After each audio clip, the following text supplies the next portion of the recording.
Big mistake. What is the biggest mistake that we see sellers in the Phoenix market making?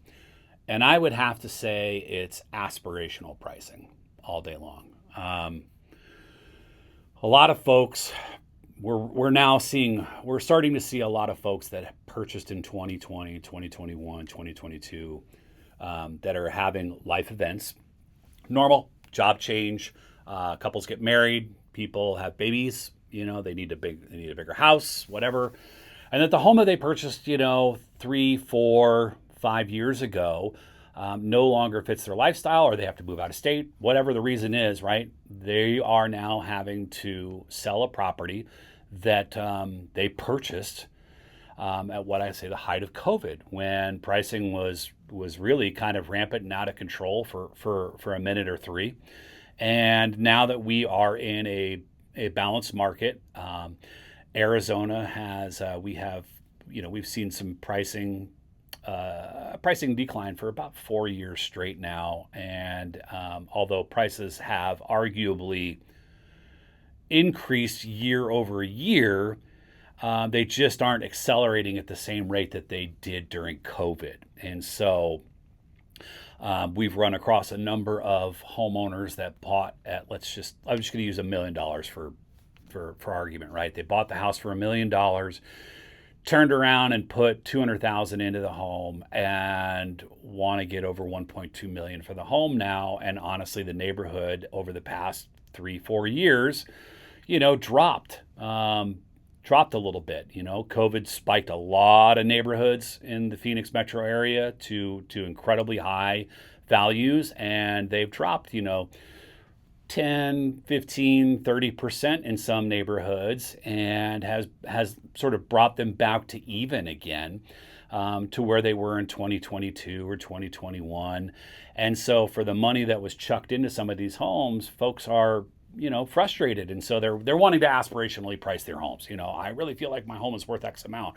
Well, the market just isn't giving that. And of course, we've had a pretty challenging spring in the Phoenix market here, in the sense of we didn't get quite the spring push that we normally get. Now, granted, Arizona's numbers are still higher than they were over last year, and that's in large part because of the fact that there are still over 90,000 people moving to Arizona on an annual basis. We have another 5 major tech firms moving into the valley that are going to create thousands and thousands of jobs. Arizona is still on a massive growth curve here, and I don't see that stopping for the next 10 or 15 years. Well past probably my time in real estate. But I'll tell you, when nothing can kill a house sale worse than overpricing it. Trust your agent. If we're coming to your house, if you've got questions and we happen to be lucky enough to be the ones that show up to your house to sit down with you, we're going to give you a comprehensive packet that really kind of identifies the bracket of where your home sits.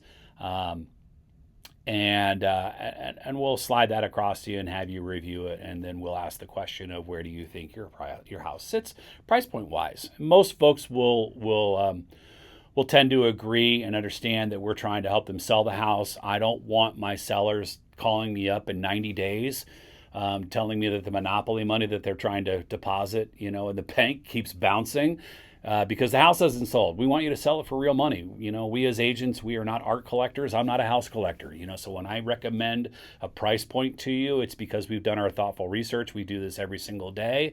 We sell homes every single month. We help people buy homes every single month. So we know what we're doing. That doesn't make us perfect. It just makes us very knowledgeable about what we're doing. And so when we bring you the data, trust that it was thoughtfully curated for you. So we know what we're talking about. We understand that you want to get the most money for your house. I get that all day long. Like, everybody wants to make money, right? But just understand that when you're in the process of trying to sell your home, understand that buyers out there are shopping in the same way that they shop at Costco, the same way they shop at Target, and any other materialistic item they're looking for. They want a deal. They want to find the best value for their money. And that absolutely is true when it comes to home purchasing. And so when you see a home buyer come through over and over again, and they're not putting in offers and they're not giving feedback and something, you're getting no information, but you're getting plenty of view count on there, just trust that it's not the product, it's the price. Love to chat with people. I love questions. I love comments. Hit like, subscribe, helps the algorithm.